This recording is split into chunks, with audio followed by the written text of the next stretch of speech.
নামের সঙ্গেই মিশে জয়ী। নামের পাশে অবশ্য জয়ী লেখা হয়নি এখনো।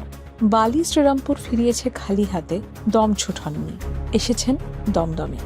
কমিউনিস্ট এবং ফেমিনিস্ট, বাড়ির পাঠশালাতেই জীবন দর্শন, লাল নিশান আর লাল হলুদেই জীবন সঁপেছেন। আশুতোষ থেকে সোজা গিয়ে পৌঁছেছেন জওহরলালে। ভোটের লড়াইয়ে ফিরেছেন পশ্চিমবঙ্গেই। বামেদের তরুণ রথের সারথি, শূন্যের ঠোক করে ভুলেও রাস্তা বদল করেন না। শাহরুখ খানের জবর ফ্যান তো, বোধহয় জানেন হার মেনেও কি করে বাজিগার হয়ে উঠতে হয়। দমদম উত্তরে এবার কি তিনিই হয়ে উঠবেন ভোটে হারা বামেদের সপাট উত্তর? দীপশিতা ধর কি সিপিএম এর পোস্টার গার্ল? একেবারেই নয়। Why? You are a good looking bloke, you're fashionable, ডান হাতে ঘড়ি পরো, দিনের বেলা প্রচারে সানগ্লাস পরো, কখনো কখনো সেটা এরকম মাথার ওপরে তুলে দেওয়া হয়। ফ্যাশনিস্তা তো। মানে অ্যাজ ফার আই নো এখনো সিপিএম কোনো একটা ফ্যাশন হাউস হয়ে যায়নি। যদি হয়ে যেত তাহলে হয়তো হতে পারতো, কিন্তু এখনো তো আমরা একটা রাজনৈতিক দল, এবং সেক্ষেত্রে ঠিকই আমাদের মতো আমরা অনেকে আমরা নির্বাচনে লড়ি, আমাদের নামে আমাদের মুখে পোস্টার পড়ে, কিন্তু এই পোস্টার গার্ল বা পোস্টার বয় হিসাবে এর আগে বাম রাজনীতিতে যাদের যাদের দেখেছি তাদের সম্পর্কে আমাদের অভিজ্ঞতা এতটাই খারাপ, আমাকে যদি পোস্টার গার্ল বলে আমি একটুখানি সচেতন হয়ে যাই যে তাহলে কি কোথাও গন্ডগোল হচ্ছে। কিন্তু তোমার এই সানগ্লাস পরা বা ইত্যাদি নিয়ে সিপিএম এর রক্ষণশীলদের একাংশ সোশ্যাল মিডিয়ায় একটু নীতি পুলিশি করছেন। প্রথমত ওটা সানগ্লাস না, আমি যে চশমাটা এখন পরে আছি এটা সেই চশমাই, এটা বেসিক্যালি ফটোক্রোম্যাটিক। হ্যাঁ, তো এবং এটা মানে নীতি পুলিশরা এটা কি সানগ্লাস ভেবেছেন? এবং যদি ধরা যাক এটা সানগ্লাসও হয়, সানগ্লাস মাথার উপর রাখার সাথে বামপন্থার সম্পর্কটা কি? ডান হাতে ঘড়ি পরার সঙ্গে বামপন্থার সম্পর্ক কি? আমি খুব ছোটবেলা থেকে ডান হাতে ঘড়ি পরি, তার কারণ আমার মনে আছে খুব ছোটবেলা যখন প্রথম আর কি ঘড়ি কেনা হয়েছে, আমি এবার আমার দাদাই, আমরা একই বয়সী, আমার চেয়ে বাস 9 মাসের বড়, আমরা একই স্কুলে পড়ে মানে একই ক্লাসে পড়েছি। হ্যাঁ, তো আমার মনে আছে বলা হয়েছিল যে দাদাই ঘড়িটা ডান হাতে পরবে এবং আমি ঘড়িটা বাঁ হাতে পরবো, কারণ মেয়েরা বাঁ হাতে ঘড়ি পরে। ফলে তখন মনে ছিল না, দাদাই যদি ডান হাতে পরে আমিও ডান হাতে পরবো। তখন থেকে আমি ডান হাতে ঘড়ি পরি, এবং ঠিকই ডান হাতে ঘড়ি পরলে যদি কারোর মনে হয় যে তিনি আনকমফোর্টেবল ফিল করছেন, তাহলে হয়তো যে মেয়েদের তো মনে হয় আমি যেমন বাঁ হাতে ঘড়ি পরেছি, আমি মেয়ে নই। মানে এটা তোর পার্সোনাল চয়েস, মানে এটার সাথে খুব পলিটিক্স, খুব অন্য কোনো কিছু বা right kind of left leader তার তো কোনো সম্পর্ক নেই। কিন্তু যেহেতু মাথার মধ্যে আছে যে মেয়েদের বাঁ হাতে ঘড়ি পরা উচিত, তাই যদি কোনো মেয়ে ডান হাতে পরে তাহলে সে একটুখানি ডিফাইন্ড। এবং যে কোনো মহিলা তিনি যদি ডিফাইন্ড হন, তিনি যে পরিসরেই থাকুন না কেন, তাকে একটু সন্দেহের চোখে, একটু সমস্যার চোখে দেখা হয়। আমি সিপিএম এর অনেকে নীতি পুলিশ কি এরকম করছেন বলবো না, তবে অনেকে এরকম লেখেন আমার সোশ্যাল মিডিয়াতে যে একজন বামপন্থী নেত্রী কেন হাতে ডান হাতে কেন ঘড়ি পরবে, কেন মাথার উপর তার চশমা থাকবে। অ্যাবসার্ড।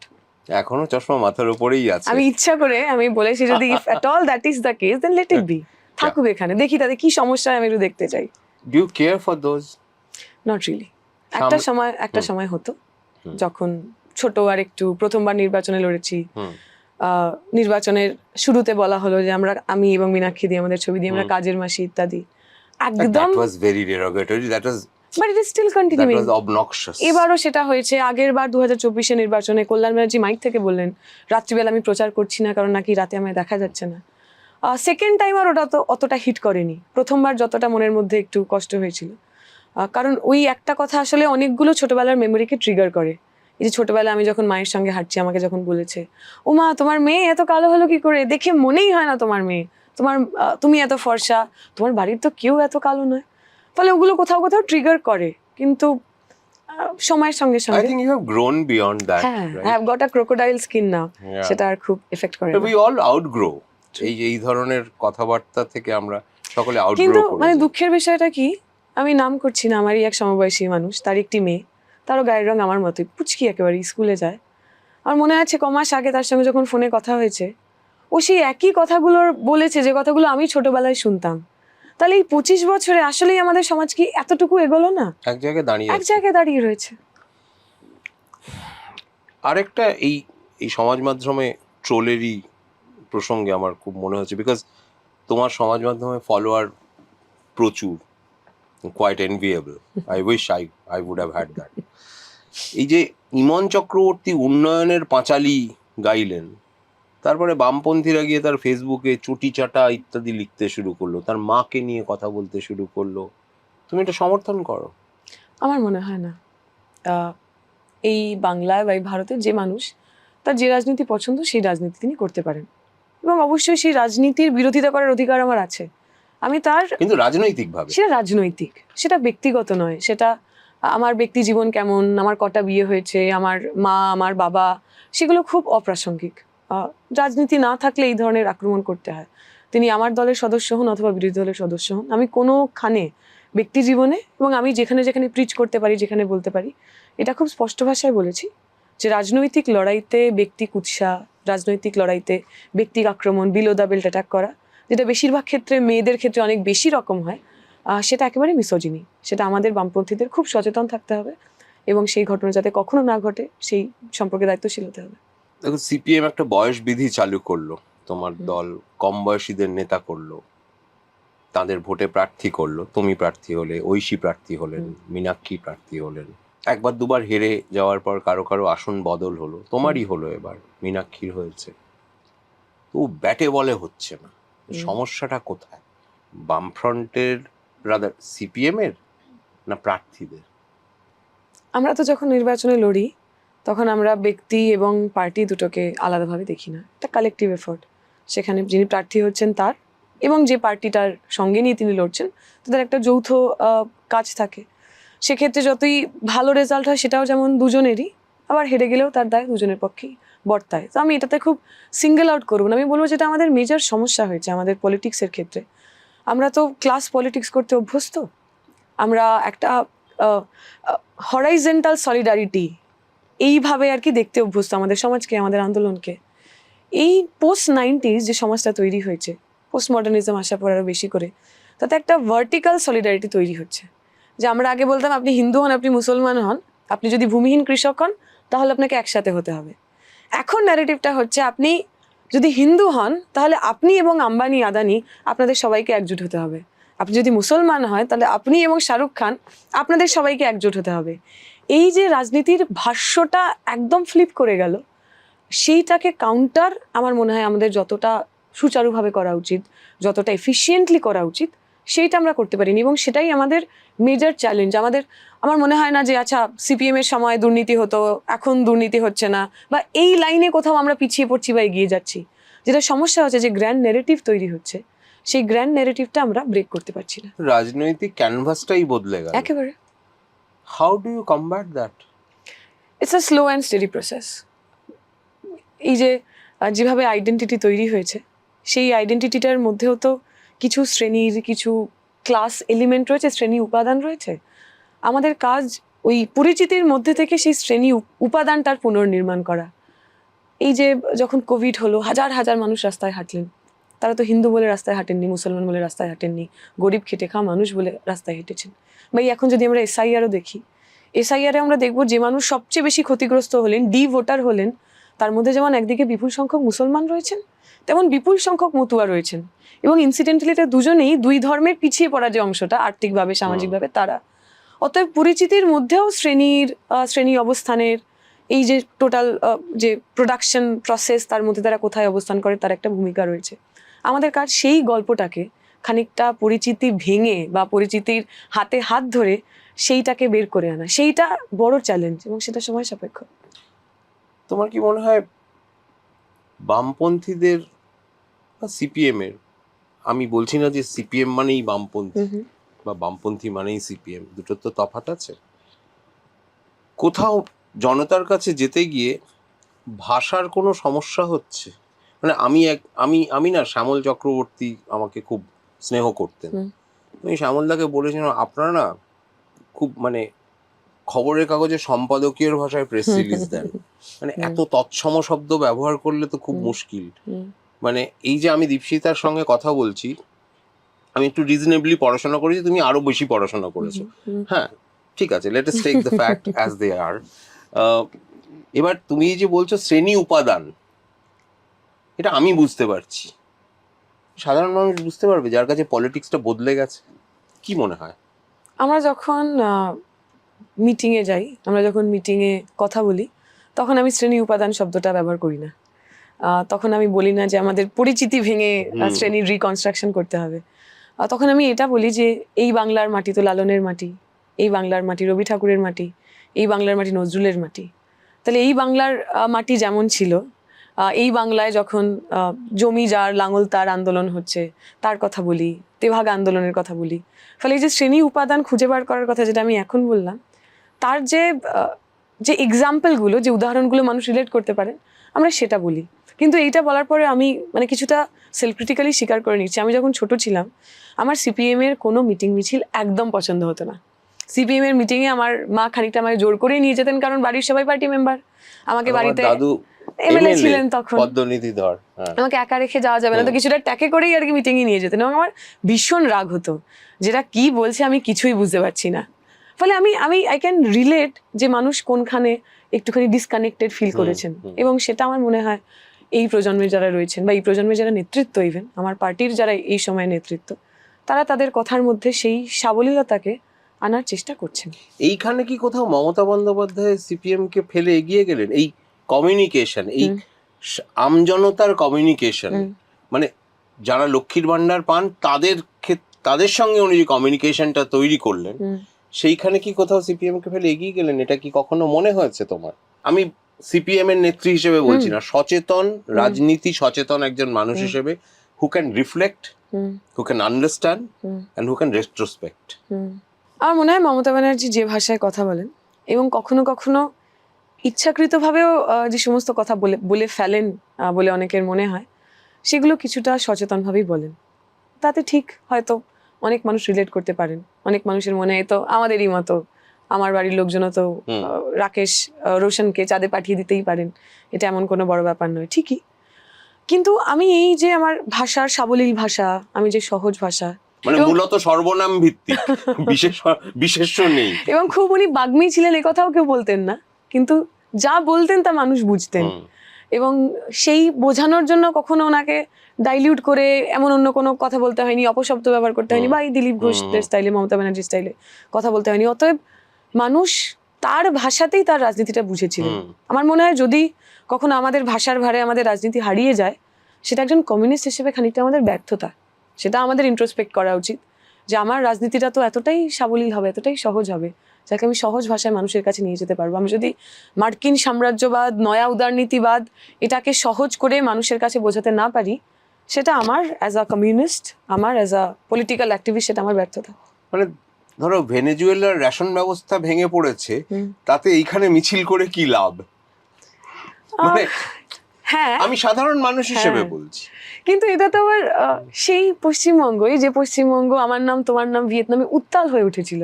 ঠিকই, ভিয়েতনামের ইতিহাস, কিন্তু যে এখন তো মানুষের অ্যাটেনশন স্প্যান 2.5 সেকেন্ড। ঠিকই, কিন্তু মানে এখানেও একটা কন্ট্রাডিকশন আছে, যে আমরা তো বলি, আমাদের নামে একটা অভিযোগ আছে যে আমরা বড্ড দেশ বিদেশের কথা বলি। আমি ভিয়েতনামের কথা বলছিলাম, বা প্যালেস্টাইনের ইয়াসের আরাফাত কলকাতায় এসেছেন, বিপুল মানুষ, নেলসন ম্যান্ডেলা কলকাতায় এসেছেন।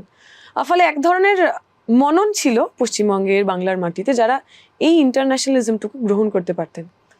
আজকে সেটা নেই বললে আমি ভুল করব, কারণ এটাও ঠিক, আজকের ছেলেমেয়েরা আরো বেশি গ্লোবালাইজড।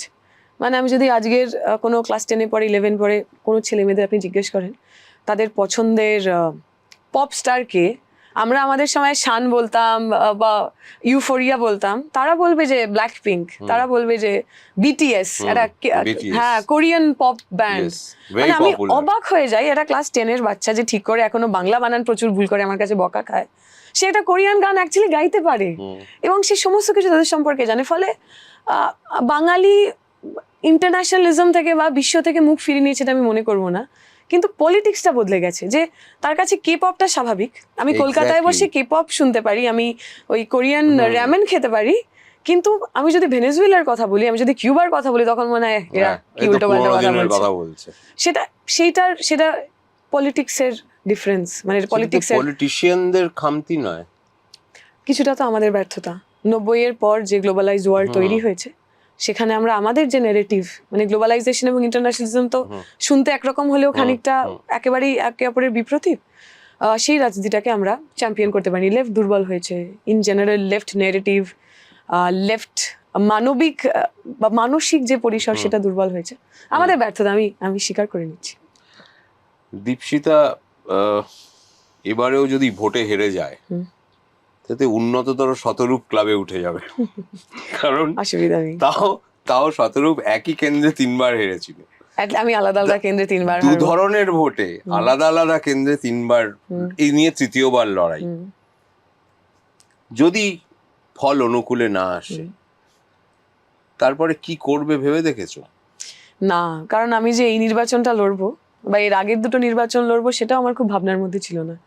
আমরা তো at the end of the day পার্টির রেজিমেন্টেড সমর্থক, সদস্য, কর্মী, যাই বলেন না কেন। ফলে এর পরেরটাও কি হবে, রাজনৈতিক কর্মকাণ্ড আমি কিভাবে পার্টিকে সার্ভ করবো সেটাও পার্টিরই ডিসিশন, তাতে খুব আমার বলার নেই। তবে এটাও ঠিক, যদি আমি হেরেও যাই তবুও দুঃখ হবে। আমি যদি বলি যে আমার দুঃখ হবে না, সেটা একটা খুব মিথ্যে কথা বলা হবে। আগেরবার আমি খুবই কান্নাকাটি করেছিলাম, পরে বাড়িতে গিয়ে সবার সামনে কাঁদিনি।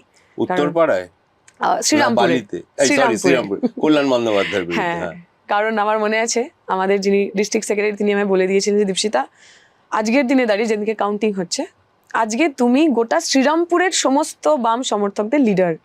তোমার এক্সপ্রেশন, তুমি কিভাবে রিয়াক্ট করছো তার উপর দাঁড়িয়ে সবাই তাদের মুড, তারা কিভাবে রিয়াক্ট করবেন সেটা ঠিক করবেন।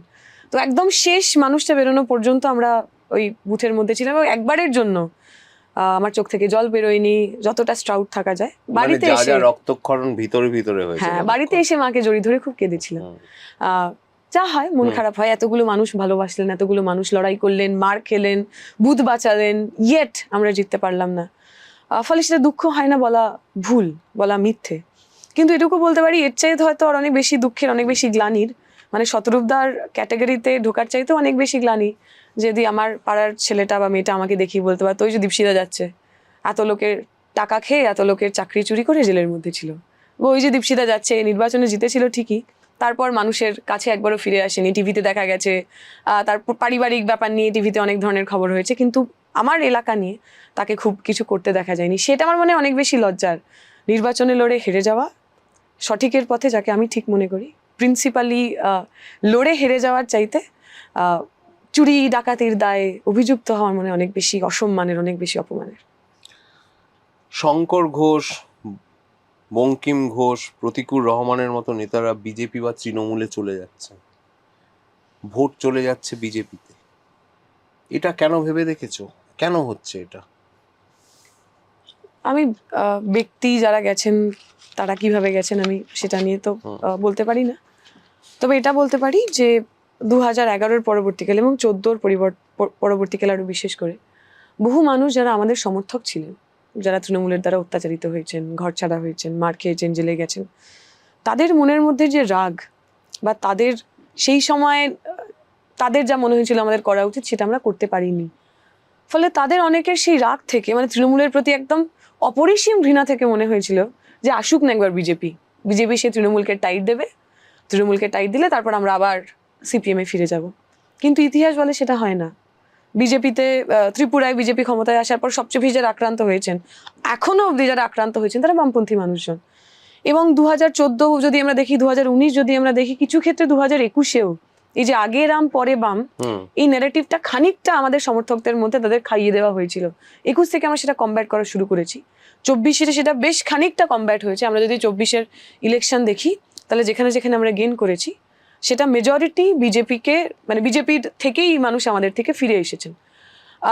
ফলে ঠিক বহু মানুষ খানিকটা রাগে, খানিকটা দুঃখে, খানিকটা ইন অ্যাবসলিউট ডেসপারেশন, তাদের মনে হয়েছিল বিজেপি আসলে হয়তো তৃণমূলের এই অত্যাচার থেকে তারা বাঁচতে পারবেন। তারা যখন চোখের সামনে দেখলেন তৃণমূলের সবচেয়ে অত্যাচারী লোকটাই বিনা বাক্য ব্যয়ে বিজেপির সবচেয়ে বড় নেতা হয়ে উঠতে পারলো, তখন এই বিশ্বাসটা কোথাও না কোথাও তাদের মধ্যে ধাক্কা খেয়েছে। তৃণমূলের এত বড় বড় সব তাবর তাবর নেতারা, আমরা দেখলাম বান্ধবীর খাটের তলা থেকে এত টাকা উদ্ধার হলো যে টিভিতে, মানে ওই টাকা গোনার আমরা রিলে দেখছিলাম যে 1 কোটি টাকা, 100 কোটি টাকা, মানে হয়েই যাচ্ছে 100 কোটি, হাজার কত কত টাকা যেন, অত না, 51 কোটি মোট। 51 কোটি টাকা আমাদের কাছে দুটোই সমান, দুটোর মধ্যে একটা আমরা কখনো চোখে দেখবে বলে মনে হয় না। তো যাই হোক, তো মানে ওই চোখের সামনে হওয়া তো দুর্নীতির পরেও তাদের মধ্যে একজনও কেউ কনভিক্টেড হলেন না, তারা জেলে গেলেন, থাকলেন, ফেরত চলে এলেন।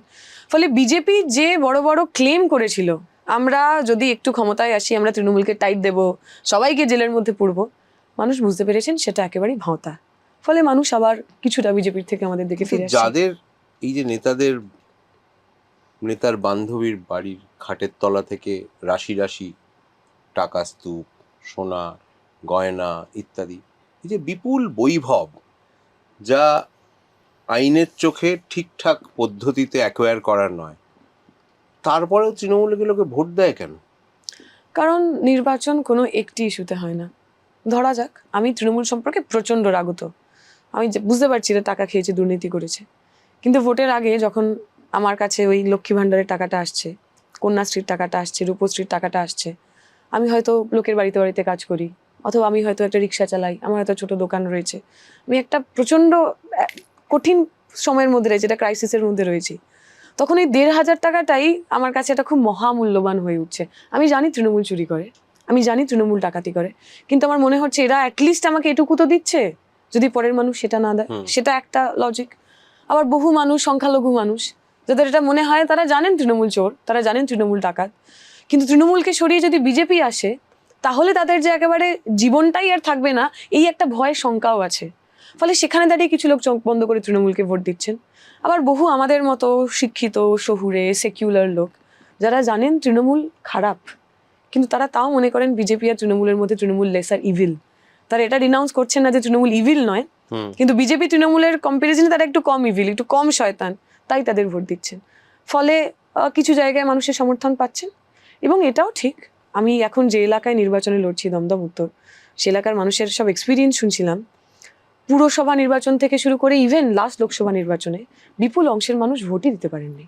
আমার নিজের লোকসভা নির্বাচনের এক্সপিরিয়েন্স, বিভিন্ন জায়গায় বুথের পর বুথ, সেগুলো বুথ জ্যাম করে, আমাদের এজেন্টদের মারধর করে, বার করে ছাপ্পার পর ছাপ্পা হয়েছে। এবং আমরা তো দেখলাম SIR এ ঠিকই বহু লেজিট মানুষের নাম বাদ গেছে, প্রচুর ভুয়ো ভোটার, ডাবল ভোটার, মৃত ভোটার, যাদের নামে বছরের পর বছর ভোট হয়ে যেত, যাদের ভোটটা ন্যাচারালি শাসক দল করাতেন, সেই ভোটও চলে গেছে।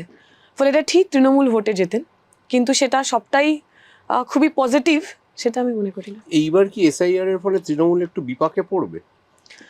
আমার মনে হয় দুটো জিনিস হয়েছে। এক, আমি যে কথা বললাম ঠিকই, তাদের এই ছাপ্পা ভোট দেওয়ার যেটুকু যা জায়গা ছিল সেটা চলে গেছে ঠিকই, কিন্তু SIR এর ফলে একটা পোলারাইজেশনও তো তৈরি হয়েছে। যে মুসলিম মানুষ গত পঞ্চায়েতেও কিছুটা ভয়ে ভেঙে তৃণমূল এবং বিজেপি দুজনের বিরুদ্ধে ভোট করছিলেন, এই SIRটা আবার তাদের খানিকটা ভয়ে দেখিয়ে পোলারাইজ করে দিয়েছে। তাদের মনে হচ্ছে যে আচ্ছা, আমাদের তো এখনই ঘটি বাটি প্রায় ছিনিয়ে নিচ্ছে, আমাদের ভোটার করে দিচ্ছে, আমাদের ডিটেনশন ক্যাম্পে পাঠিয়ে দিচ্ছে। সো আরেকটা পরিবর্তনের জন্য তাদের মনের মধ্যে কোথাও না কোথাও শঙ্কা, কোথাও না কোথাও ভয় তৈরি হয়েছে। আমরা চেষ্টা করছি আমি যবে থেকে আমার নির্বাচনের ক্যাম্পেইন শুরু করেছিলাম, প্রথম দিন আমি ক্যাম্পেইন করিনি। আমার ওই এলাকার ফতুল্লাপুর বলে একটি জায়গা আছে, যেখানে বিপুল অংশের মানুষের এরকম নাম বাদ গেছে। আমরা তাদের বাড়ি গেছি, তাদের ডকুমেন্ট নেওয়া হয়েছে, তাদের ডিটেলস নেওয়া হয়েছে, এবং তাদের কিভাবে আইনি সাহায্য করা যায়। এই যে আপনি আমাকে এই কারণে ভোট দেবেন না কারণ আমি বলছি আমি আপনাকে বাঁচিয়ে নেব, আপনি আমাকে এই কারণে ভোট দিন কারণ আপনার প্রচন্ড ক্রাইসিসের সময় আমরা আপনার পাশে দাঁড়াতে রাজি, আমরা আপনার সমস্যা থেকে আপনাকে বাঁচাতে রাজি। সেই ট্রাস্ট বিল্ডিং এর জায়গাটা আমরা শুধু আমার এলাকা কেন, রাজ্য জুড়ে চেষ্টা করছি, যাতে যে মানুষ ভয়ে, বিজেপির ভয়ে তৃণমূলকে ভোট দিচ্ছেন, সেই ভয়টা খানিকটা ভাঙানো যায়। তুমি কি মনে করো যে এই যে Mamata Bandyopadhyay kind of she has acted and placed herself like a messiah against SIR, BJP and now SIR, এই যে সুপ্রিম কোর্টে গিয়ে উনি সওয়াল করলেন ইত্যাদি ইত্যাদি, এটাকে তুমি কিভাবে দেখো? পলিটিক্যাল অপটিক্স হিসেবে খুবই ভালো, খবরের কাগজ, টিভি, মিডিয়াতে সেটা খুবই চমকপ্রদ লেগেছে। কিন্তু আমার কাছে তার চেয়েও বড় লড়াই ছিল ওই মোস্তারিদের, যে মোস্তারি বানু একজন সাধারণ শ্রমজীবী মুসলিম মহিলা, প্রান্তিকতম মহিলা, যিনি ওনার মতো মুখ্যমন্ত্রীও নন, ওনার মতো প্রিভিলেজও নন, বর্ণের প্রিভিলেজ, বর্গের প্রিভিলেজ কোনোটাই তার নেই, কিন্তু তিনি এই লড়াইটা তো লড়লেন। এবং আমি খুবই মমতা ব্যানার্জিকে অ্যাপ্রিসিয়েট করতাম যদি উনি ওই কোর্টে যাওয়ার পর মোস্তারি বানুর নামটা নিতেন বা বলতেন যে আমারই রাজ্যের, উনি তো বলেন যে বাংলাদেশের মেয়েকেই চান, উনি তো বলেন উনি রাজ্যের মুখ্যমন্ত্রী, তাহলে একজন CPM সমর্থক মানুষ তারও তো উনি মুখ্যমন্ত্রী, বা একজন সাধারণ মহিলা তারও উনি মুখ্যমন্ত্রী, সবার মুখ্যমন্ত্রী সবার। তুমি যদি ওই প্রান্তিকতম মহিলাকে, তার এফোর্টকে, তার লড়াইকে যদি রেকগনাইজ করতেন, আমি বুঝতাম তিনি আসলে শুধুমাত্র তৃণমূলের সুপ্রিমো হিসেবে নন, বাংলার অভিভাবক হিসাবে লড়ছেন। কিন্তু তিনি তো সেটা করলেন না, এবং এইটা একটা বলার চেষ্টা হলো যে এই দেখো ইলেকশনের আগে আমি কিরকম তৃণমূলের নেত্রী হয়ে তোমাদের সবাইকে বাঁচানোর চেষ্টা করলাম। তো পলিটিক্যাল অপটিক্স হিসাবে খুবই ভালো, কিন্তু রাজ্যের অভিভাবক হিসাবে বা রাজ্যের মুখ্যমন্ত্রী হিসাবে আমার কাছে খুব ইমপ্রেসিভ মনে হয়নি। পলিটিক্যাল অপটিক্সে তো ভেসে গেলেন মানিক সরকার। মানিক সরকার ওনার উনি তো ব্যক্তিগত অ্যাপ্রিসিয়েশন, সমর্থন করেছেন। উনি এই কাজটা করেছেন। মমতা ব্যানার্জির কোর্টে যাওয়া উচিত ছিল না, এই কথা তো আমরা মনে করছি না। কোর্টে গেছেন, বেশ করেছেন, ভালো করেছেন, কিন্তু আরো অনেক কিছু ওনার করার ছিল। আমাদের অ্যাসেম্বলিতে জন্য একটা পাশ করাতে পারতেন, একটা মোশন পাশ করাতে পারতেন। এই যে গাঙ্গুলি গঙ্গোপাধ্যায়, চট্টোপাধ্যায়, চ্যাটার্জি, এইভাবে বহু মানুষকে হেনস্থা করা হয়েছে। বেগম বিবি খাতুন, তাই নিয়ে হেনস্থা করা হয়েছে। কোথায় কুমার, কোথায় চন্দ্র, মানে অ্যাবসলিউট ননসেন্স। আমার নিজের নাম লজিক্যাল ডিসক্রিপেন্সিতে ছিল, কারণ আমার বাবার নাম পীযুষ থেকে গিজুস হয়ে গেছে। একেবারেই সিলি ক্লারিক্যাল মিস্টেক, যেটা ওরা সফটওয়্যার দিয়ে যেভাবে করেছে তাতে হয়েছে। এগুলোর বিরুদ্ধে উনি যদি একটা অ্যাসেম্বলির মধ্যে জনমত তৈরি করতে পারতেন রাজ্যের অভিভাবক হিসাবে, আমরা অ্যাপ্রিসিয়েট করতাম।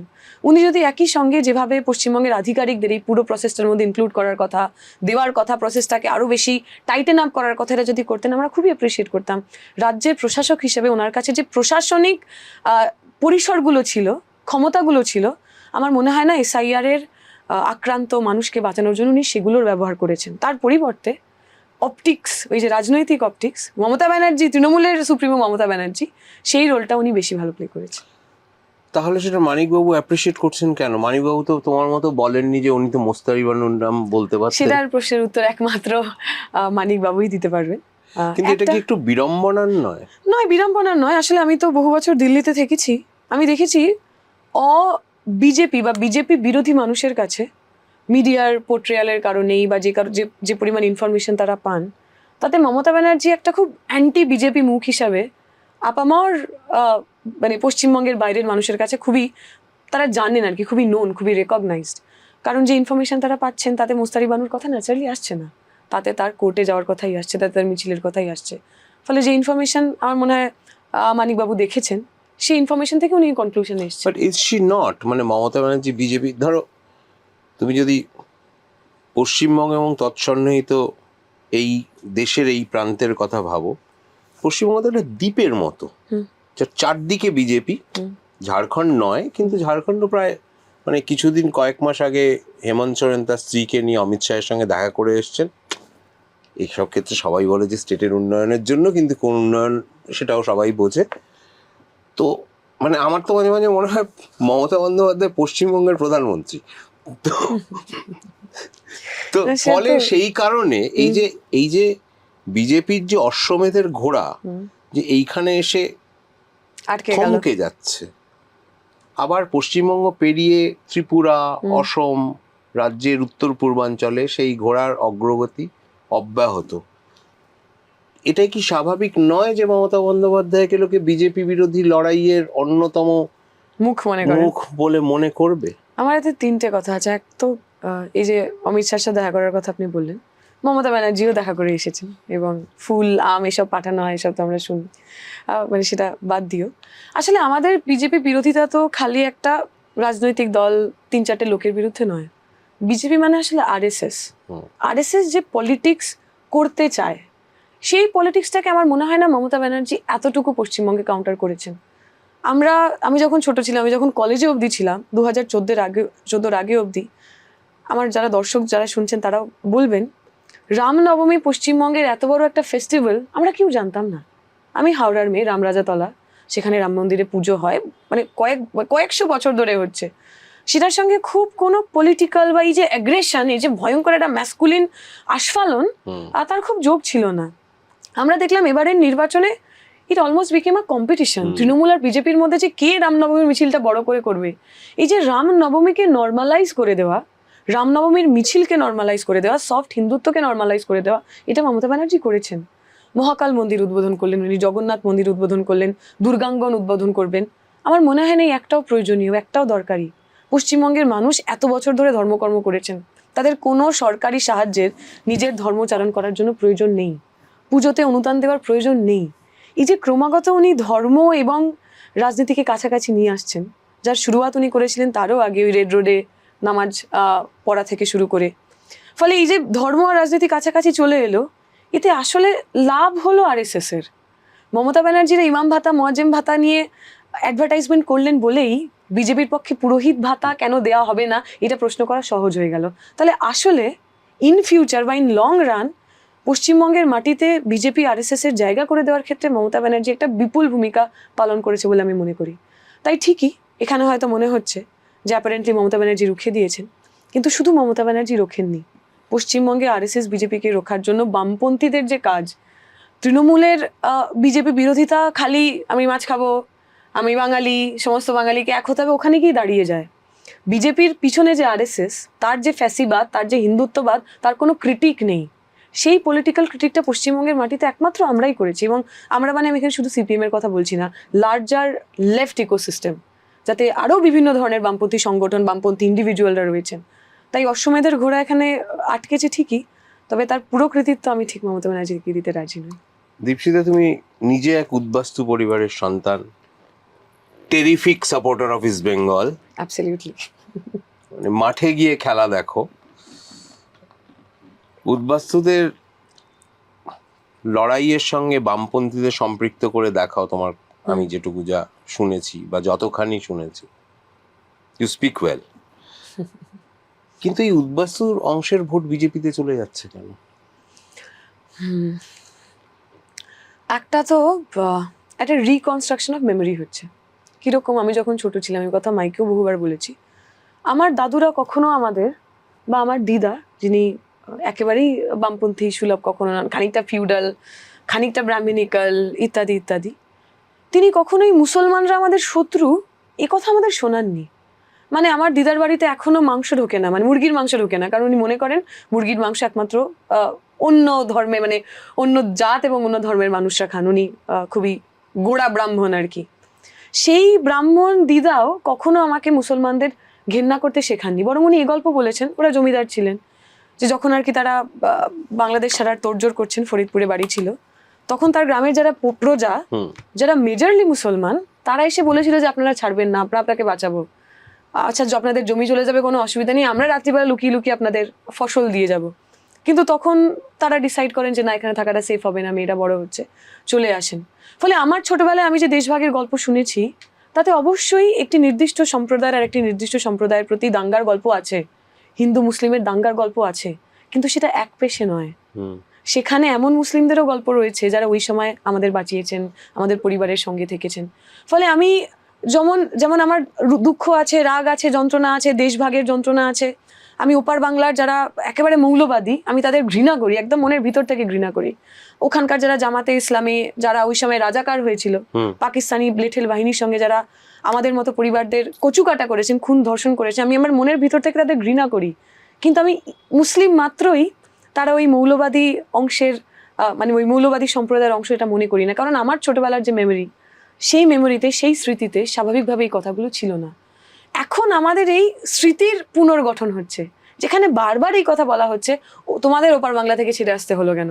এই যে বেঙ্গল ফাইলস নামে একটা প্রোপাগান্ডা সিনেমা তৈরি হয়েছে, যাতে আমাদের স্মৃতিরই পুনর্নির্মাণ হচ্ছে। ফলে মমতা ব্যানার্জি তো এখানে সেই সিনেমাটার প্রদর্শন বন্ধ করেছেন। হ্যাঁ করেছেন, ভালো করেছেন। মানে ব্যাপারটা হচ্ছে, এই যে প্রোপাগান্ডা মুভিগুলো তৈরি হচ্ছে, এর পিছনে যে রাজনীতি রয়েছে। ধুরন্ধর দেখেছো? না। You should have seen it. ধুরন্ধর 1 এবং ধুরন্ধর 2। 2টা আমি দেখিনি, 1 I have seen. Very subtly and intelligently made a propaganda movie. আমি যারা যারা দেখেছেন তারাই একই কথা বলেছেন যে ক্রাফটসম্যানশিপে তার খুব, মানে সেটা ওই মোদির নমর মতো হয়নি, সেটা প্রোপাগান্ডা খুব না বুঝলে বোঝা যাবে না। মানে আপনি মমতা ব্যানার্জির কথা বললেন বলেই উনি এখানে ব্যান করেছেন, খুব ভালো কথা। কিন্তু যে কারণে এই প্রোপাগান্ডা মুভিগুলো তৈরি হচ্ছে, বা যে শক্তিগুলো এই প্রোপাগান্ডা মুভিগুলোকে তৈরি করতে পারছে এবং তার ভাষ্যটাকে মানুষের কাছে নিয়ে যাচ্ছে, সেই আরএসএস এর শাখা মমতা ব্যানার্জি সরকারে আসার পর কয়েকশো গুণ বেড়ে গেছে। ফলে উনি ব্যান করেছেন, ভালো কথা, কিন্তু এই শক্তিগুলোকে যদি আসলেই তিনি শুরুতেই শেষ করতে পারতেন, তাহলে হয়তো এত যে আমাদের ক্রিটিসিজম সেটা থাকতো না। ফলে এই যে ধুরন্ধর বলুন, বা যেভাবে আমাদের স্মৃতির পুনর্নির্মাণ হচ্ছে, এবং এটা তো ঘটনা মানুষের জীবনে নানা রকমের ক্রাইসিস, লেট ক্যাপিটালিজমের ক্রাইসিস, মানুষের স্থায়ী চাকরি নেই, এই আমার প্রজন্মের ছেলেমেয়েরা যারা হয়তো আমার মতো করে উদ্বাস্তু হওয়ার গল্প, বা উদ্বাস্তু হয়ে এখানে আসার পর যে আমাদের লড়াই, বামপন্থী আন্দোলনের লড়াই, সেই গল্পগুলো যারা শোনেনি, তাদের কাছে this is the only narrative, একজন উদ্বাস্তু হিসেবে this is the only connection that they are establishing. ফলে সেক্ষেত্রে দাঁড়িয়ে এই হিন্দুত্বার যে প্রোপোগান্ডা বা হিন্দুত্বার যে আপিল, সেটা অনেকের কাছে আপিলিং মনে হচ্ছে। একটা ভেনজেন্স, একটা রিভেঞ্জ, আচ্ছা ওরা আমাদের সঙ্গে করেছিল আমরাও করবো। এইটাকে রিভার্স করা যায় না? করা যায়, tax A lot of time. কারণ এই যেটা আজকে আমরা দেখছি, এটা ওই একটা ধুরন্ধর বা একটা বেঙ্গল ফাইলসে হয়নি। আমাদের চোখের সামনে, আমাদের চোখের আড়ালে একটু একটু করে আমাদের মনটাকে আর কি টুইচ করা হয়েছে। তারপর সেখান থেকে এসে আমরা আজকে এখানে দাঁড়িয়েছি। তো এটাকে যদি আনলার্ন করতে হয়, আনডু করতে হয়, সেটা আমার মনে হয় সময় লাগবে। সেই সময় দীপশিতা দেবেন? অবশ্যই, একেবারে। এবং আমি তো এটা মনে করি, আমি উদ্বাস্তু পরিবারের তৃতীয় প্রজন্ম হিসেবে এটা আমাদের দায়িত্ব, আমাদের স্মৃতিকে, আমাদের বড়দের আত্মত্যাগকে, আমাদের বড়দের যন্ত্রণা, দুঃখ, ট্রমাকে ভুল রাজনীতিতে আমরা ব্যবহার হতে দেব না, একদম দেব না। তোমার কাছে দল বদলের প্রস্তাব এসেছে কখনো? না। শোনা যায় প্রতিকুর রহমান পর্বে একটা মিসড কল গিয়েছিল। না, এমন কিছু হয়নি। পশ্চিমবঙ্গে সিপিএম কি কাব্যে উপেক্ষিত, না সিপিএম এর কাব্যটাই পশ্চিমবঙ্গে উপেক্ষিত? সিপিএম নিজেই আসলে একটা মহাকাব্য, এবং মহাকাব্যে যেমন এমন অনেক কিছু থাকে যেগুলো খুব গ্লোরিফাইড, তেমন অনেক কিছু থাকে যেগুলো না হলেই ভালো হতো।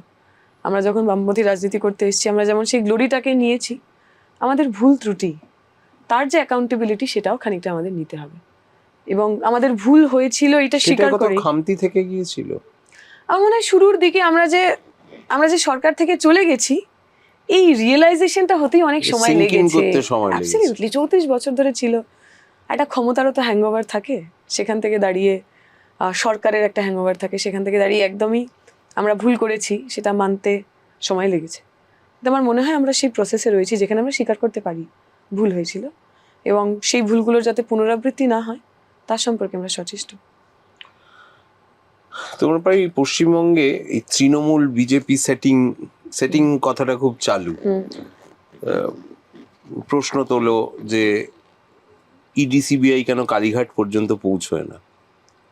আবার রাহুল গান্ধী কেরলে গিয়ে প্রশ্ন তোলেন যে পিনারাই বিজয়নকে কেন ইডি সিবিআই ধরে না। এই দুটোই কি ঠিক, নাকি দুটোই আসলে রাজনৈতিক বাধ্যবাধকতা থেকে বলা? আমি রাহুল গান্ধীর কথা তো রাহুল গান্ধী একমাত্র বলতে পারবেন। আমাদের এখানে এটা আমাদের মনে হয় যে ইডি সিবিআই যেভাবে সারা দেশ জুড়ে ইউজড হচ্ছে, সেটা খুবই পলিটিক্যালি ইউজড হচ্ছে। না হলে পার্থ চট্টোপাধ্যায় জেলে যাওয়ার পর তার জামিন হয় না, অনুব্রত মণ্ডল জেলে যাওয়ার পর তার জামিন হয় না, যেখানে দাঁড়িয়ে উমার খালিদ প্রায় বছর খানেক ধরে জেলের মধ্যে পড়ছেন। ফলে উমার খালিদদের জামিন হয় না কিন্তু পার্থ চট্টোপাধ্যায়ের জামিন হয়ে যায়। সেটা সেটিং ছাড়া সম্ভব নয়, বা সেটা কেন্দ্রের সরকারের ইন্টেনশন ছাড়া সম্ভব নয়। তারা এখনো মনে করেন উমার খালিদ পার্থ চট্টোপাধ্যায়দের চাইতে বিজেপির অনেক বড় শত্রু, অনেক বড় চ্যালেঞ্জ। এবং পশ্চিমবঙ্গের ক্ষেত্রেও তো এটা আমাদের এক্সপিরিয়েন্স। জিডি সিবিআই ইলেকশনের আগে যতটা সক্রিয় হন, ইলেকশন মিটে গেলে তাদের সক্রিয়তা চলে যায়। শুভেন্দু অধিকারী, নারদা স্টিং আমরা সবাই দেখলাম, তারপর তার ওই ইউটিউবের ভিডিওটা পর্যন্ত বিজেপির ওয়েবসাইট থেকে চলে গেছে। তাহলে আমি মনে করি ইডি সিবিআই সত্যিকারেরই তারা পলিটিক্যালি ইউজড হচ্ছেন। এবং কেরলের ক্ষেত্রে কেরলের মুখ্যমন্ত্রী, আজকের মুখ্যমন্ত্রী হন বা অচ্যুতানন্দন, বা তাছাড়াও এর আগে যখন কংগ্রেস ছিল ক্ষমতায়, তখনও তাদের কাউকে জেলে পোড়া যায়নি। যদি বিজেপি আসে তখনও তাদের কাউকে জেলে পোড়া যাবে না, কারণ তাদের বিরুদ্ধে আসলেই প্রমাণ করার মতো কোনো অভিযোগ নেই। পশ্চিমবঙ্গের ক্ষেত্রে যেমন মমতা ব্যানার্জি বলেছিলেন, গৌতম দেব থেকে শুরু করে সুজন চক্রবর্তী প্রত্যেককে জেলে পুরবেন। এতগুলো বছর হয়ে গেল, কেন্দ্র রাজ্য কোথাও আমাদের বন্ধু সরকার নেই, কিন্তু আমাদের একজনের বিরুদ্ধেও কোনো একটি অভিযোগও তার প্রমাণ করতে পারেনি। সুশান্ত ঘোষের বিরুদ্ধে জেল খেটেছেন সুশান্ত ঘোষ, সেটা দুর্নীতির অভিযোগ তো ছিল না। না, আমরা তো প্রিসাইজলি দুর্নীতি, এক ধরনের নীতিহীনতার অভিযোগ তো বটেই। পলিটিক্যাল ভায়োলেন্স, এবং পলিটিক্যাল ভায়োলেন্স পশ্চিমবঙ্গে তো নতুন নয়। 1970-77 আমি যে এলাকায় বড় হয়েছি, আমার ছোটবেলার ওই ঘুমপাড়ানির যে গান, আমার ঘুমপাড়ানি গানের পরিবর্তে ঘুমপাড়ানি গল্প ছিল এই সন্ত্রাসের গল্প, এই পলিটিক্যাল ভায়োলেন্সের গল্প। সোজা নেই তো গব্বর সিং আ জায়গা, সেইটা নয়, বরং খানিকটা এইটা যে আমাদের সময় কি কি হতো, মানে যেরকম করে আমরা রূপকথার গল্প বলি, আমার কাছে সেই রূপকথার হিরোরা ছিল বৈদ্যনাথ বাগ, যে বৈদ্যনাথ বাগের মায়ের সামনে তার চোখ উপড়ে খুন করা হয়েছিল। আমার কাছে সেই হিরোরা ছিল আমার বড়দাদু ভাই, আমার পদ্মনিধি ধর, আর যাকে যখন ওই কংসাল বলা হতো তখন তারা যখন ধরে নিয়েছিল, তখন আমাদের এলাকা থেকে, কলোনি থেকে 100-150 বউ মহিলা তারা সব ঝাঁটা নিয়ে বেরিয়ে পড়েছিলেন, বটি নিয়ে বেরিয়ে পড়েছিলেন। ফলে আমার কাছে পলিটিক্যাল ভায়োলেন্সকে আমি খুব নিউট্রালি দেখি না, বা পলিটিক্যাল ভায়োলেন্স একটা খুব অদ্ভুত অন্য গ্রহের জিনিস বলে আমি মনে করি না। যে দেশের পুঁজিবাদ রয়েছে, যে দেশের সামন্তবাদ রয়েছে, যে দেশের পুরো ঘটনাটা মানে পুরো ব্যবস্থাটাই কোনো না কোনো ধরনের ভায়োলেন্সের ওপর দাঁড়িয়ে, সেখানে পলিটিক্যাল ভায়োলেন্স হবে, এটাই স্বাভাবিক। দীপশিতার সিপিএম এ আসা কি উত্তরাধিকার সূত্রে অনেকটা, মানে উল্টোটা, বরং আমার উত্তরাধিকারের কারণে আমি সিপিএম এ আসছিলাম না। আমি ছোটবেলায় এই সিপিএম এর ইকোসিস্টেমে এত বেশি অত্যাচারিত হয়েছি, অত্যাচারিত ইন দ্য সেন্স এত সার্ভিলেন্সের মধ্যে থাকতাম, আমার কোনো নিজের জীবনই ছিল না। এখন এই সার্ভিলেন্সের খানিকটা সার্ভিলেন্স আছে, কিন্তু সার্ভিলেন্স কাটানোর উপায় জানা আছে না। আমি এই সার্ভিলেন্সের খানিকটা গ্রহণ করেছি, তখন তো ছোট ছিলাম, তখন ওটা চাপিয়ে দেওয়া সার্ভিলেন্স। এখন আমি এটা সিদ্ধান্ত নিয়েছি যে ঠিক আছে, আমার একটা ওই রকম জীবন হবে না, বা সেই জীবনটা একটু কম্প্রোমাইজ হবে। কিন্তু ছোটবেলায় এত বেশি সার্ভিলেন্স ছিল, আর আমার বাড়ির লোকজন একেবারেই আমাকে সময় দিতে পারতেন না। আমার খুব রাগ হতো যে সিপিএম এর লোকগুলোর কাজ নেই, সারাদিন খালি মিটিং মিছিল করবে, আমাকে ঘুরতে নিয়ে যায় না। সুইমিং পুলে সব বাচ্চার মায়েরা তার বাচ্চাদের আর কি চুলটুল মুছিয়ে ছোলা খাইয়ে দেয়, আমি একটা গামছা নিয়ে যাই, সুইমিং করি, আবার আমি বাড়ি চলে আসি। মনে হয়েছিল আমি আর যাই করি, বড় হয়ে সিপিএম তো কখনো করবো না, এটা একেবারে রসকসহীন বোরিং লোকজন। কিন্তু থ্যাঙ্কস টু মমতা ব্যানার্জি 2011 সালে পট পরিবর্তন হবার পর মনে হলো এমন অনেক কিছু যেগুলোকে আমি বড় টেকেন ফর গ্রান্টেড নিয়ে নিয়েছিলাম, সেগুলো they are under question. Now this is our turn, এখন আমাদের একটু নামতে হবে, একটু কম্প্রোমাইজ করতে হবে, একটু স্যাক্রিফাইস করতে হবে, কিন্তু বামপন্থাকে পশ্চিমবঙ্গে টিকিয়ে রাখতে হবে। বামপন্থী হওয়াটা কি এখন একটা ফ্যাড এসে পরিণত হয়েছে? মানে আমি অনেককেই বলতে শুনি I M A left liberal, কিন্তু আমি পার্টিজান নই। হ্যাঁ, মানে what is this all about? এটা তো মানে বলবো the residual of the left ecosystem. একটা সময় তো মানে ইভেন যখন কেন্দ্রে কংগ্রেসের সরকার, তাদেরও যারা মানে ইউপিএ বা তারও আগে, আমি বলছি ইভেন নেহেরুর সময় থেকে, তাদেরকে টেনে আনা যায় না। আমি ঠিক তাদেরকে আমার পার্টিতে টেনে আনতেও চাই না। কেন? কারণ পার্টিজান হওয়ার তার কিছু নিজস্ব দায়িত্ব থাকে।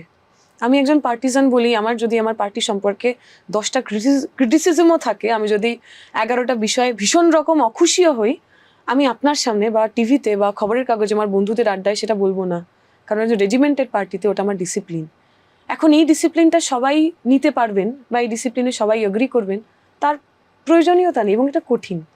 তাছাড়াও যদি কেউ ইন জেনারেল বামপন্থীদের বা বামপন্থী আন্দোলনকে সমর্থন করতে চান, আমি সেই পরিসরটা রাখতে চাই যেখানে মানুষ বামপন্থী থাকবেন, আবার কোনো নির্দিষ্ট পলিটিক্যাল পার্টির প্রতি তিনি হয়তো অ্যাকাউন্টেবল হবেন না। তো এই যে ধরো এই যে ভোটটা হচ্ছে একটা বিধানসভা নির্বাচন, আমরা শুনছি চারদিক থেকে যে একটা প্রতিষ্ঠান বিরোধিতা বা স্থিতাবস্থা বিরোধিতার একটা হাওয়া আছে। কি হবে মনে হয়? আমি খুব এখনই বলতে পারবো না, তবে আমি মনে করি এ কথা ঠিক, এই বিগত 15 বছর ধরে মমতা ব্যানার্জি যা প্রমিস করেছিলেন, যদি 2014 সালে বিজেপি কেন্দ্রে ক্ষমতায় না আসতো, তাহলে মমতা ব্যানার্জি অনেক আগেই ক্ষমতা থেকে চলে যেতেন। মমতা ব্যানার্জি এখন যে মানুষের ভোট পান, তার মধ্যে অনেকটা মানুষ যারা বিজেপিকে খানিকটা রিজেক্ট করে বিজেপিকে আটকাতে তৃণমূলকে ভোট করছে। বিজেপির ভয় না থাকলে, বিজেপির জুজু না থাকলে, এই সমস্ত মানুষ প্রতিষ্ঠানের বিরুদ্ধে, তৃণমূলের বিরুদ্ধেই ভোট করতেন। এখন এই যে তৃণমূলের বিকল্প বিজেপি নয়, তৃণমূলকে ভোট না দিয়ে আপনারা যদি আমাদের সঙ্গে থাকেন, আমরা we can be the next alternative, এটা যদি আমরা বোঝাতে পারি, তাহলে আমার মনে হয় একদম অন্যরকম একটা রেজাল্ট হবে। এবং নির্বাচনের দিনটা তো খুব ক্রুশিয়াল। নির্বাচনের দিনটা কি হয়, কিভাবে, তার আগের দিন কি হয়, তার আগের 2 দিন ধরে কি হয়, আদৌ মানুষ নিজের ভোট দিতে পারেন কি পারেন না, তার উপর দাঁড়িয়ে অনেক কিছু নির্ভর করবে। তবে আমি এটা মনে করি 2021-এও বিজেপির প্রতি মানুষের যে সিম্প্যাথি ছিল, সেটাতে খানিকটা ভাটার টান, সেটা তিলোত্তমার ঘটনার কারণে হতে পারে, সেটাই দল বদলের যা ট্র্যাডিশন সেটার কারণে হতে পারে, এবং ইন জেনারেল বিজেপি যে তৃণমূলকে টাইট দেওয়ার প্রমিস দিয়ে অ্যান্টি তৃণমূল ভোটটা নিচ্ছিল, সেটাতে ফেল করার কারণে হতে পারে। আমার মনে হয় এবার আমাদের জন্য ভালো রেজাল্ট হতে চলেছে। দীপশিতা আসলে কি টুকরে টুকরে গ্যাং নাকি হারমাদ? দীপশিতা খানিকটা হারমাদ তো বটেই। জোকস অ্যাপার্ট, মানে হারমাদ বলতে একসময় যাদেরকে মনে করা হতো, আমি যখন ইউনিভার্সিটিতেও পড়তাম, যে কোনো কনফ্রন্টেশনে, সেটা এবিবির সাথে কনফ্রন্টেশন হতে পারে, সেটা পুলিশের সাথে কনফ্রন্টেশন হতে পারে, আইল B the first person to আচ্ছা দীপশিতা যা ডু ইট, কারণ আমার মনে হয় যে আমি সেটাতে খুব স্বচ্ছন্দ বোধ করি। যে সিপিএম প্রায়শই অভিযোগ করে তাদের স্লোগান তৃণমূল চুরি করে নিয়েছে, তুমি তো দিদিকে বলো কপি করে ডিডিকে বলো লিখেছো না ফেসবুকে। এক তো আমরা কমপ্লেন করি যে তারা স্লোগান চুরি করে, এবার আমরা দেখলাম অভিনব কায়দায় তারা স্লোগান চুরি করেননি। আমরা এসআইআর এর জন্য যে হেল্পলাইন খুলেছিলাম, সেই হেল্পলাইনে যে আমাদের নাম্বার ছিল, সেই নাম্বার নাম সমেত হুবহু টুকে তারা নিজেদের একটা পোস্টার বানিয়ে ফেলেছে। মানে কি ভয়ঙ্কর চুরি! এর চেয়ে বড় চুরি বোধহয় মানে মানে তৃণমূল আসার পর এইভাবেও যে চুরি করা যায় ওনারা শিখিয়েছেন, মানে এই নিয়ে একটা বই লেখা উচিত। আর ডিডিকে বলোটা ইন আদার ওয়ে ঠিক চুরি করা না, বাট কিছুটা মক করা। আমাদের ট্যাগলাইনই এটা ছিল যে দিদিকে বলে লাভ হয়নি, তাই ডিডিকে বলো। এবং আমরা চেয়েছি মানুষ তাদের দুঃখের কথা, যন্ত্রণার কথা বলুক। আমরা যখন নির্বাচনে ক্যাম্পেনিংয়ে গেছি, আমরা দেখেছি এই খটখটে গরম এমন বহু জায়গা আছে যেখানে এখনো গোড়ালি অব্দি জল জমে আছে। মানে আপনারা ইমাজিন করতে পারেন বর্ষাকালে সেখানে কি হবে। ওই এলাকায় একটি জায়গায় বাড়িতে জল ঢুকে গেছিল এবং একটি বাচ্চা শিশু সেই জলের মধ্যে পড়ে মারা যায়, মানে একেবারেই শিশু। ফলে আমাদের মনে হয়েছিল এরকম আরো অনেক ঘটনা আছে, যে ঘটনা মানুষ যদি আমাদের বলেন আমরা আরো একটুখানি আমাদের ম্যানিফেস্টোতে সেগুলোকে আরো কংক্রিট করতে পারি। ফলে ওটা খানিকটা চুরি করা না, খানিকটা মক করেই দিদিকে বলার পরিবর্তে ডিডিকে বলার কথা বলা হয়েছে। দীপশিতা ধর কি শুধুই ডিডি বা দিদি নাকি কারো প্রেয়সীও? প্রেয়সীও প্রেয়সীও প্রেম আছে জীবনে? আছে, আছে, অবশ্যই আছে। Very good. 5 বছর পরে দীপশিতা নিজেকে কোথায় দেখেন? আমাকে যদি আজ থেকে কেউ 2 সপ্তাহ 3 সপ্তাহ আগেও জিজ্ঞেস করতো যে এই সময়টা আমি কি করব, আমি বলতাম যে আমি প্রচার করবো, আমি যে ইলেকশনে দাঁড়াবো, আমি 3 সপ্তাহ আগেও জানতাম না। এবং আমি খুব প্ল্যানিং এ একেবারে বিশ্বাসী নই। এটা ইম্পালসিভ ভীষণ। এটা অনেকে আমার সমস্যাও মনে করেন, আমার বন্ধুরা মনে করেন যেভাবে হয় না, জীবনে প্ল্যানিং থাকতে হয়। আমি সেটাতে খুব বিশ্বাস করি না। আমার মনে হয় জীবন আমাকে যেভাবে এতদিন রেখেছেন বা আমি যেভাবে জীবনের সঙ্গে এগিয়েছি তা নিয়ে আমার কোনো রিগ্রেট নেই। আমার জীবনে যা পেয়েছি এবং যা হারিয়েছি কোনোটা নিয়ে রিগ্রেট নেই। তাই আমার খুব 5 বছর কেন, আমি 5 মাস পরেও দীপশিতা কি করবে কেউ যদি প্রশ্ন করে, আমি তার উত্তর দিতে পারবো না। তবে এটুকু বলতে পারি 5 বছর পরেও চুরি, ডাকাতি, দুর্নীতি, জুলুমবাজি এই কোনোটা 5 বছর 50 বছর করবো না। Do you plan your future in certain way যেখানে তোমার সঙ্গে সবসময় রাজনীতির যোগাযোগ থাকবে? হ্যাঁ, আমি আমি সক্রিয় রাজনীতি বলছি। মানে আমি যদি সক্রিয় রাজনীতি বলতে মিটিং, মিছিল, আন্দোলনের রাজনীতি, তাই মানে অ্যাক্টিভিজম বলতে আমরা যা বুঝি। আই থিংক আইল অলওয়েজ বি নির্বাচনের রাজনীতি। আমি অ্যাক্টিভিস্ট তো অবশ্যই থাকবো, সেটা যে ধরনের অ্যাক্টিভিজমই হোক না কেন, সেটা লেবার অ্যাক্টিভিজম হতে পারে, জেন্ডার অ্যাক্টিভিজম হতে পারে, বা একদম আমাদের পার্টি পলিটিক্সের ইলেকশনে দাঁড়ানো, নির্বাচনে লড়া, নির্বাচনে প্রচার করা, যে ধরনের কাজ হয় অ্যাক্টিভিজম অবশ্যই থাকবে। কিন্তু সেটার ধরনটা কেমন হবে, ফর্মটা, হ্যাঁ সেটা খুব, আমি ব্যক্তিগতভাবে আমার খুব প্ল্যান নেই। দ্বিতীয়ত আমাদের পার্টিতে খুব ব্যক্তির প্ল্যান অনুযায়ী সেটা এগোনোও হয় না। পার্টির যখন যেটা মনে হবে তার সঙ্গে যদি আমি একমত হই তাহলে সেরকম হবে। তুমি যার প্রেয়সী তিনি এ ব্যাপারে একমত? তিনি খানিকটা আমার জীবন আমি যেভাবে বাঁচতে চাই সেই স্বাধীনতা, সেই খোলা আকাশটুকুনি দিয়েছে। ওই একটা রিল এখন খুব ভাইরাল হয়েছে, আই ডোন্ট নো আপনি দেখেছেন কিনা, যাতে একটি মেয়েকে বলা হয় যে তুঝে তো তেরি হাজবেন্ডই সুধারেগা, আর তারপরে একটা সলমান খানের ছবি আছে, একটা ভিডিও আছে যেখানে আর কি সলমান খান বলছে যা তো জিলে আপনি জিন্দগি। So for me it is like that. এটা তো সলমান খানের সিনেমা নয়, এটা তো তুমি যার ফ্যান সেই শাহরুখ খানের সিনেমা। হ্যাঁ মানে আমি ডায়লগটা তার বললাম, ডায়লগটা শাহরুখ খানের বলেছি, but the visual is of Salman Khan, যেখানে তিনি বলছেন যে এরকম আর কি যা খুশি করো, I'll take care of it, you do your You plan to get married someday? Maybe. Why maybe? কারণ আমার মনে হয় বিয়েটা একটা যৌথ সিদ্ধান্ত, এবং আমি ম্যারেজ অ্যাজ এ ইনস্টিটিউশন তাকে খুব স্যাক্রোস্যান্ট মনে করি না যে হতেই হবে, বিয়ে না করিলে দুটি মানুষ একসাথে ভালোবাসিলেন না, একসাথে থাকিলেন, এটা আমি মনে করি না। তবে যদি আমাদের কখনো মনে হয় দুটো মানুষের একসাথে যে আমাদের একটা ইনস্টিটিউশন থাকা উচিত, বিবাহ নামে, হতে পারে। Very good. একটা র্যাপিড ফায়ার করব। মহুয়া মৈত্র না সায়নী ঘোষ? মহুয়া মৈত্র। আশুতোষ কলেজ না JNU? Absolutely difficult choice, both of them. দুটোই আমাকে হোয়াট এভার আমি আজকে এই দুটোতেই আশুতোষ এবং জেএনইউ সমান সমান অধিকার, দাবি সবটা রয়েছে। কানাইয়া কুমার না উমার খালিদ? উমার খালিদ, এনি ডে উমার খালিদ।